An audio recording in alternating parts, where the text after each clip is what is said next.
Fluent Flow podcast. New videos every day. Let's learn English together.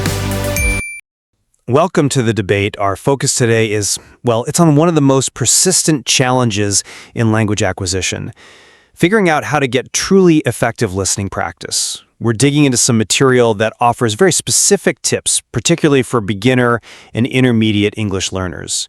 Tips really designed, it seems, to maximize fluency.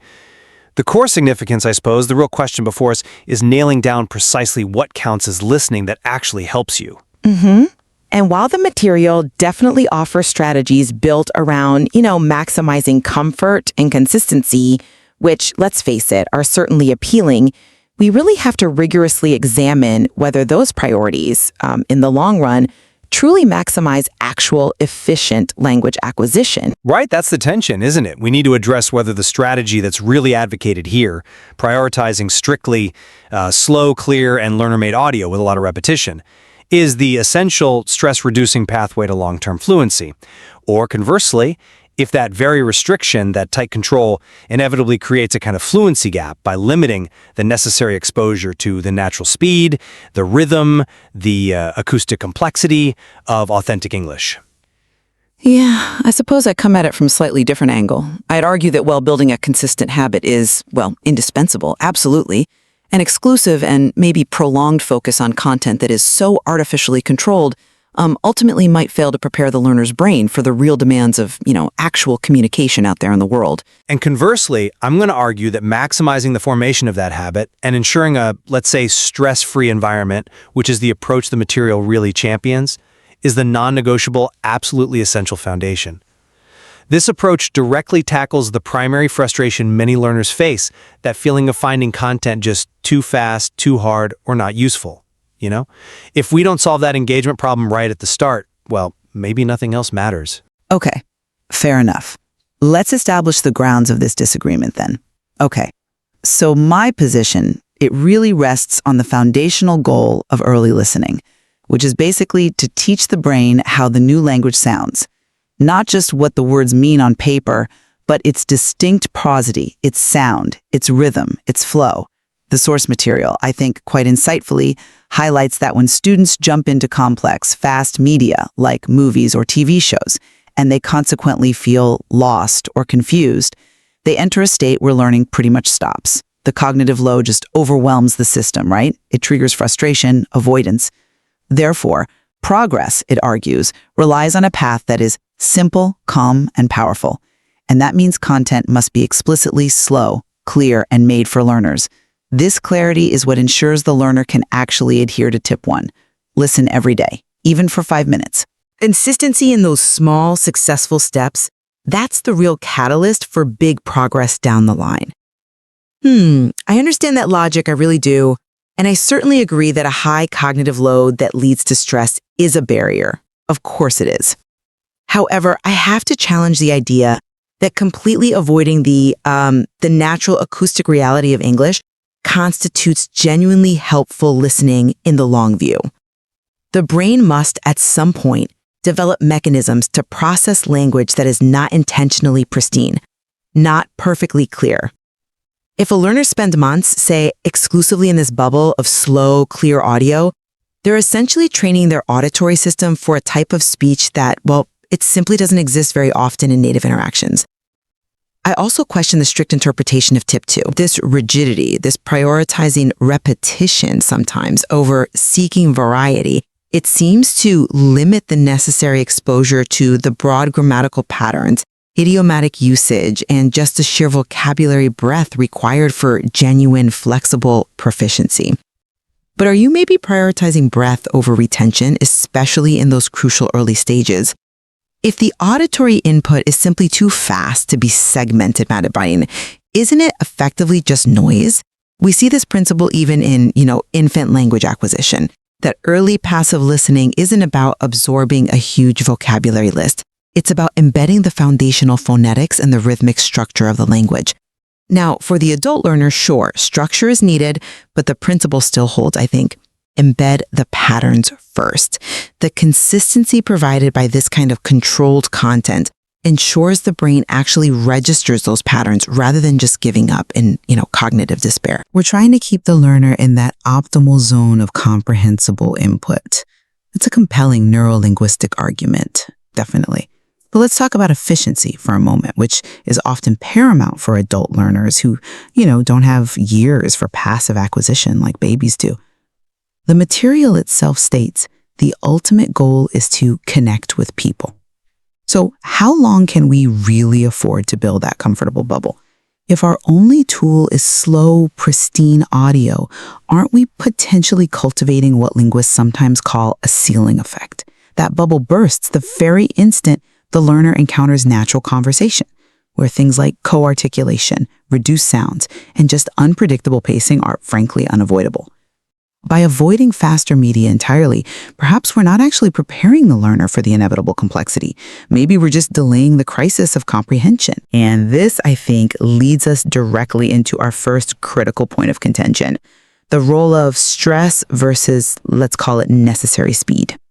I would defend the material's strong stance against using authentic media like movies and TV right away.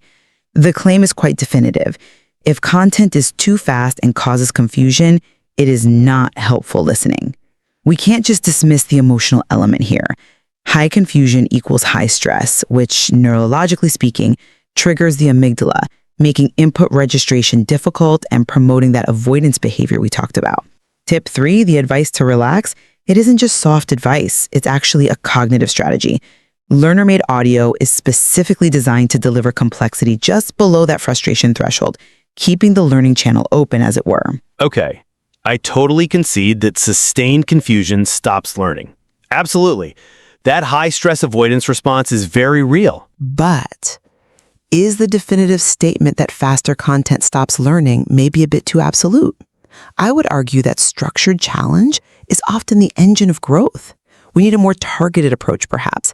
Instead of completely avoiding speed, maybe we should advocate for gradual exposure to content that's just a little bit above one's current comfort level. Perhaps short 30-second clips of authentic speech where the stress is managed, maybe followed by a slow review. If the learner only develops the habit of processing slow material, they gain comprehension, yes, but they might fail to develop the necessary processing speed, the cognitive agility, you could say, needed to actually keep up with real-time speech flow. Cognitive agility. I see that as the result of consolidation, not really the starting point. It's a structured progression. We need that embedded understanding of the auditory system before we ramp up the pace. And this connects directly to our second point, the role of repetition versus exposure, linked to tip 2. You emphasize the need for new material, but the source material insists, quite firmly, don't always look for something new. Listen again and again. Now, this isn't just arbitrary practice. Repetition is the core mechanism by which the brain moves recognized patterns from, transient short-term memory into robust long-term memory for automatic recall. I'm sorry, but I just don't fully buy that an exclusive reliance on repeating the same, very simple audio is the most efficient use of the often limited time an adult learner has, especially for building necessary breadth. If I listen to the same set of, say, 5 simple, perfectly articulated sentences all week long, I am drastically limiting my exposure to new structures, new vocabulary, and, crucially, new grammatical contexts. Loud repetition definitely aids mastery of specific words and phrases, sure. Integrating new phonemes, varied grammar structures, and understanding contextual nuance, that requires broad, varied input.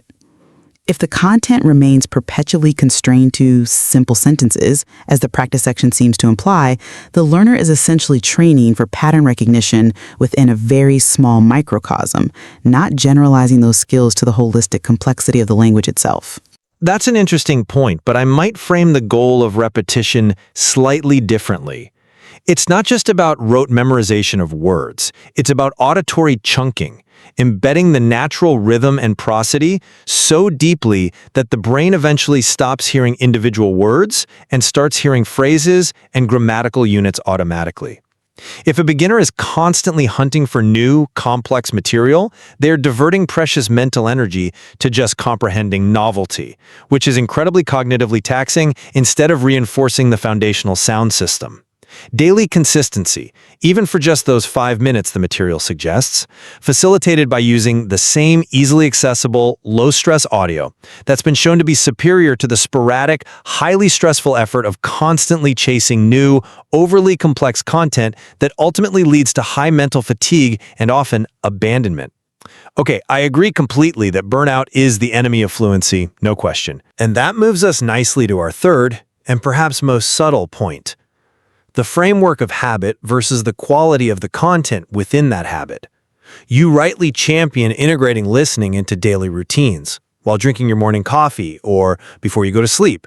The very simplicity of the recommended content makes this 5-minute daily habit feel achievable. Precisely. And the consistency of the habit itself is the engine of progress. 10 minutes of daily adherence is, well, exponentially more effective than a rare hour-long cram session followed by 2 weeks of nothing, right? Right, absolutely. But let's analyze the fuel we're putting in that engine. Does the nature of the content start to matter more than the habit itself at some point? Old, repetitive, and always slow. For example, if someone only ever listens to songs with easy lyrics, or maybe recordings of their own voice, as sometimes suggested, then the learner only develops fluency in a severely limited register. I want to bring up the technical side here. Learner-made audio, almost by definition, removes natural distortions like co-articulation, where sounds blend together smoothly, and reduced forms, like gonna or wanna. If the learner's ear is never exposed to these acoustic realities within their daily habit, they are effectively building a structure that might just collapse when exposed to the real speed and sound of conversation. The habit is great, fantastic even, but does the content create a kind of hard ceiling on their acoustic processing ability? I'm not entirely convinced by that line of reasoning, because I think the source material implicitly sets a learner-centric roadmap that probably accounts for that eventual transition.